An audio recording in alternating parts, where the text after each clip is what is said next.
Halo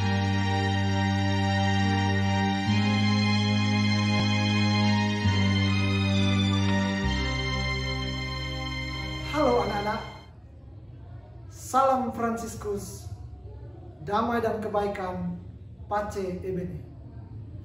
Salam jumpa kembali dengan saya, Bapak Vermon Filianus Petrus Esvil.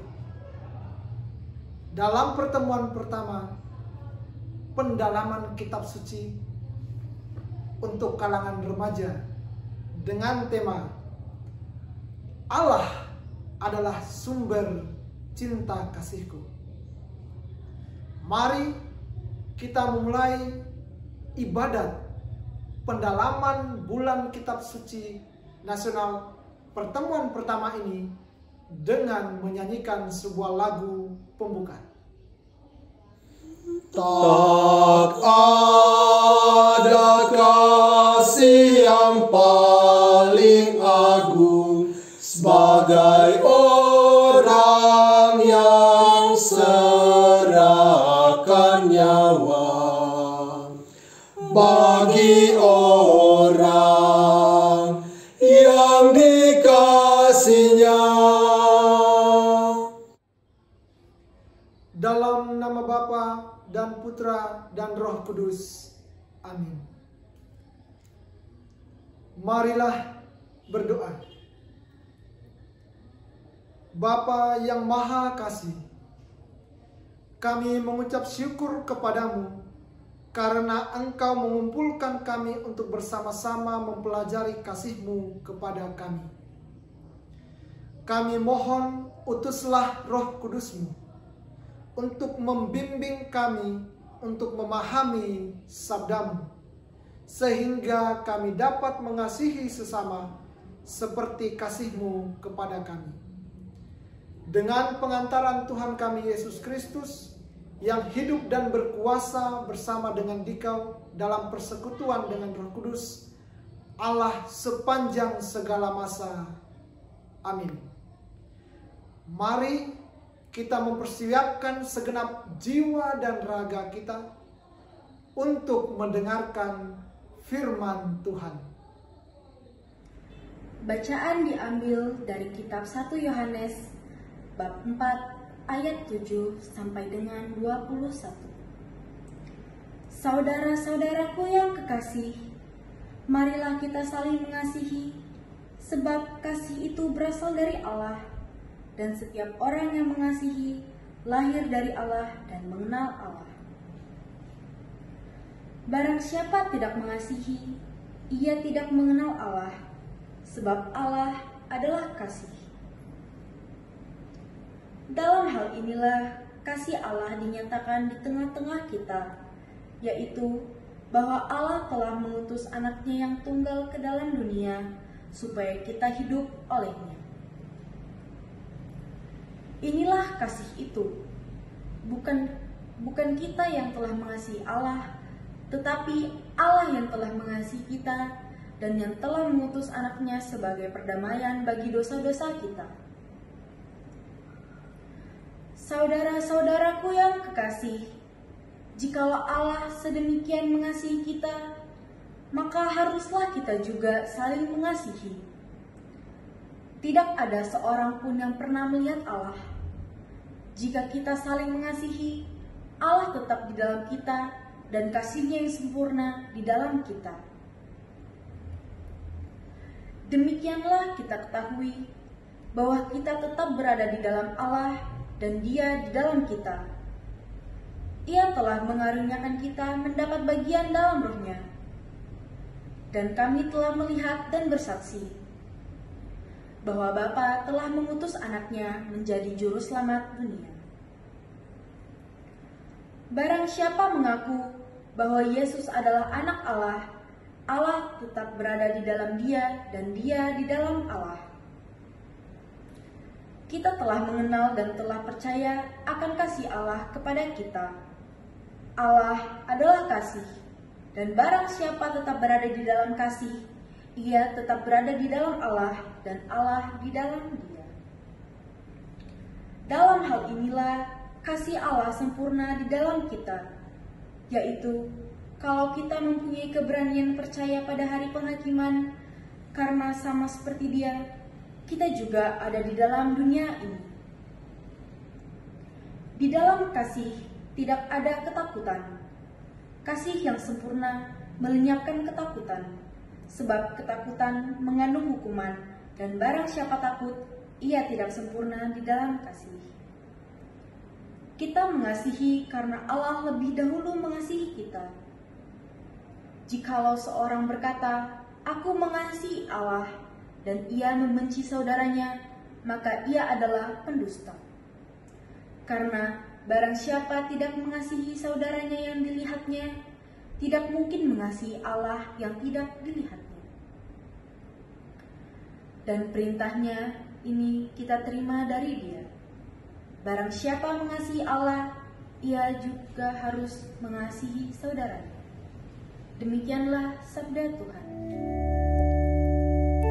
Singkirkanlah penghalang sabdamu, cairkanlah hatiku yang beku,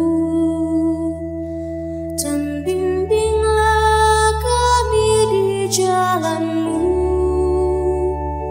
Singkirkanlah penghalang sabdamu, cairkanlah hatiku yang beku, dan bimbinglah kami di jalanmu.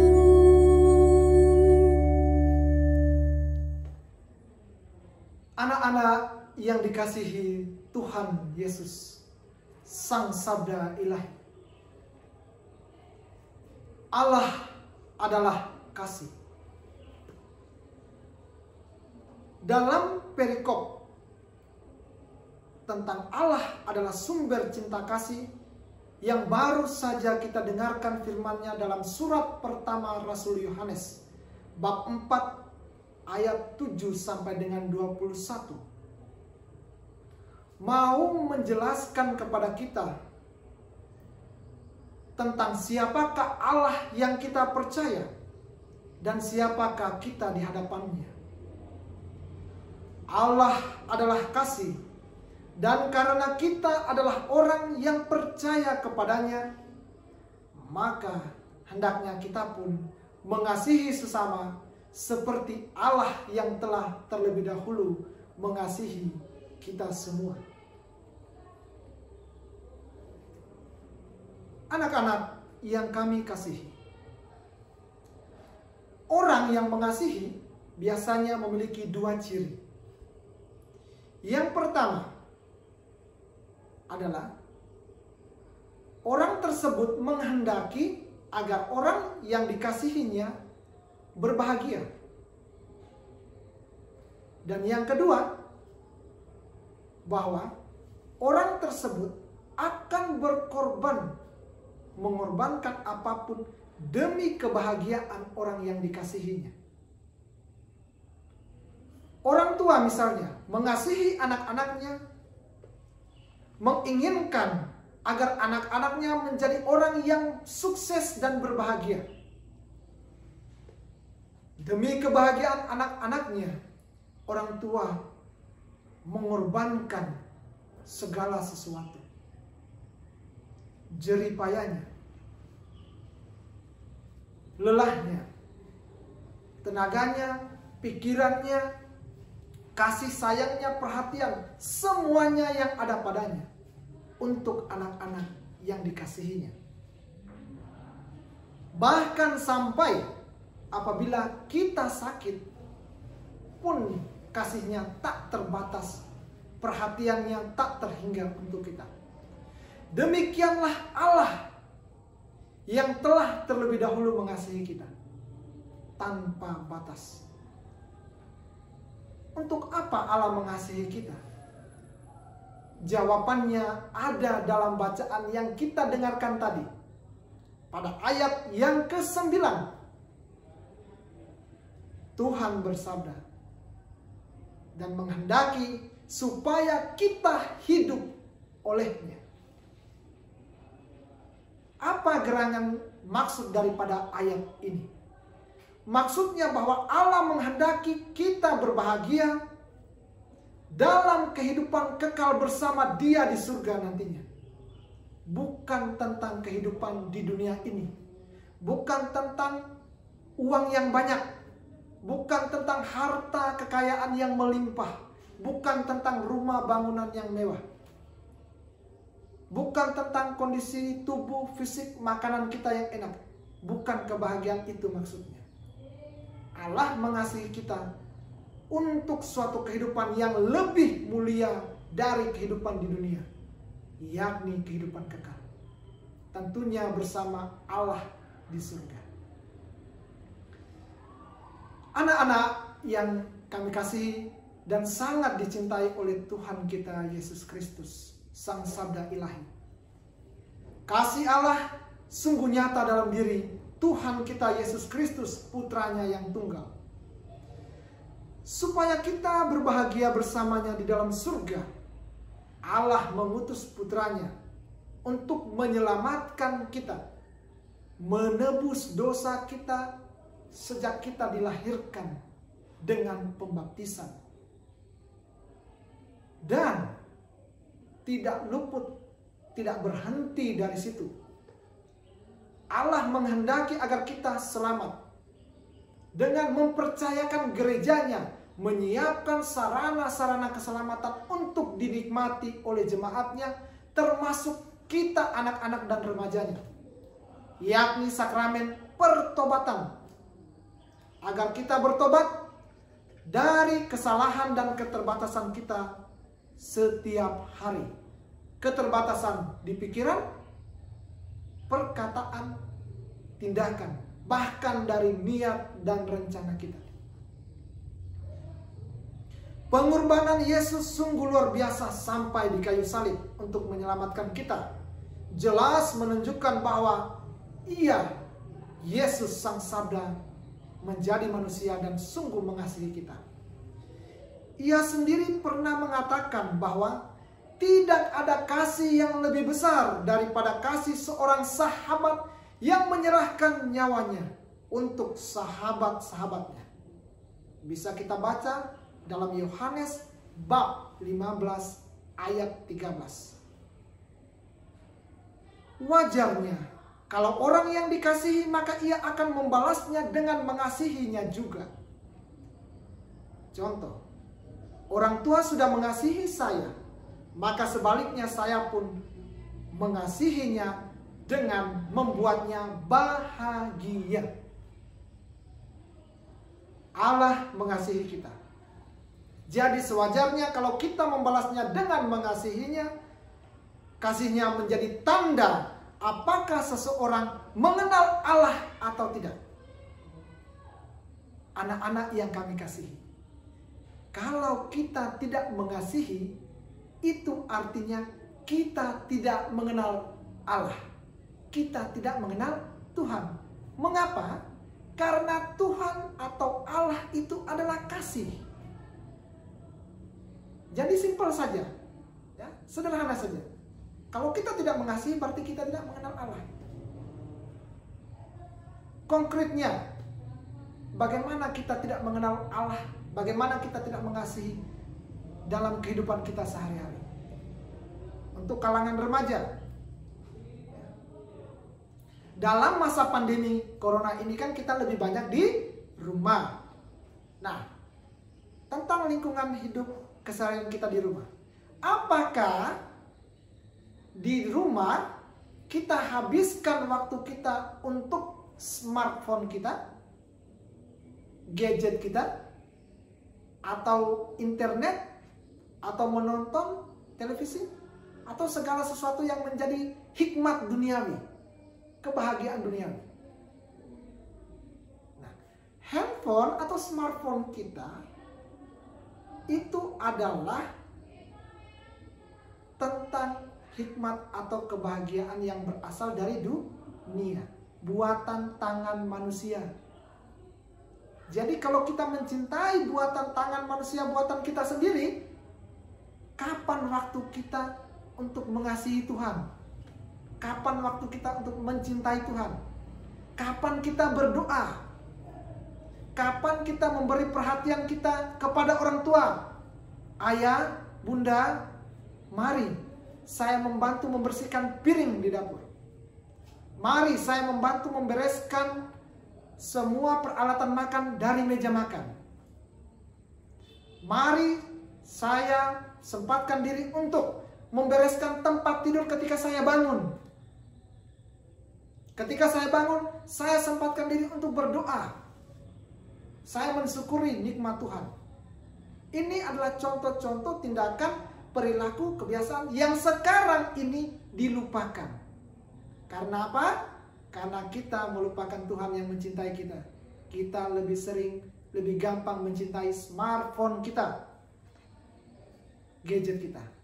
Anak-anak yang kami kasihi, mari di pertemuan pertama ini Tuhan mengajak kita agar kita sadar dan meyakini dalam iman kita bahwa Allah adalah kasih. Mari kita dekatkan diri kita dengan Sang Sadar yang hidup dan menyelamatkan. Baca kitab suci. Baca kitab suci setiap hari. Jangan mata kita dipakai untuk melihat segala sesuatu yang ada di smartphone kita itu. Tapi mari kita pergunakan mata kita yang sudah diberikan dengan Allah secara sempurna untuk melihat, membaca, dan merenungkan sabdanya. Ayo anak-anak yang kami kasihi, yang dicintai Tuhan, mari bulan yang penuh rahmat ini, mungkin saja bulan-bulan waktu-waktu yang telah berlalu kita tidak mengenal ini. Kita abaikan ini. Ya kan? Di meja kita bisa, hanya simpan di almari bisa.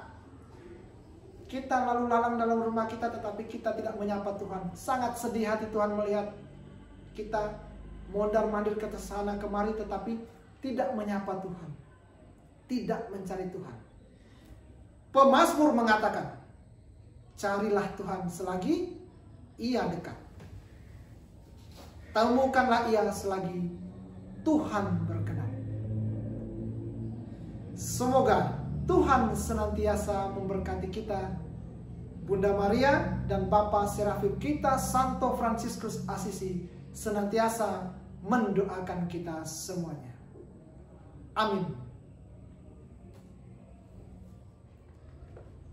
Anak-anak yang kami kasihi dan dicintai oleh Tuhan, Allah adalah kasih.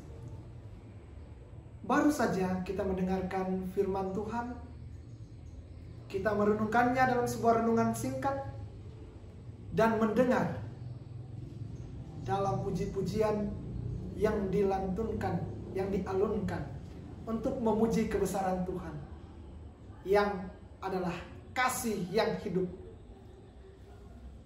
Mari kita wujudkan kasih itu dalam tindakan-tindakan yang sederhana. Mulai dari rumah kita. Karena sekarang kita sangat dekat dengan orang tua kita masing-masing. Kita berada di tengah-tengah mereka. Hampir sepanjang hari, sepanjang waktu kita bersama mereka. Kita doakan orang tua kita masing-masing. Doakan untuk keselamatan bagi orang tua kita yang sudah meninggal. Keselamatan jiwanya.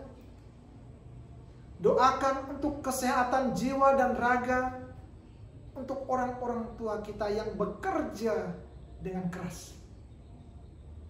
Doakan supaya Tuhan memberikan cinta, kesetiaan dalam hidup perkawinan, perhatian dan kasih sayang untuk mendidik dan membesarkan kita.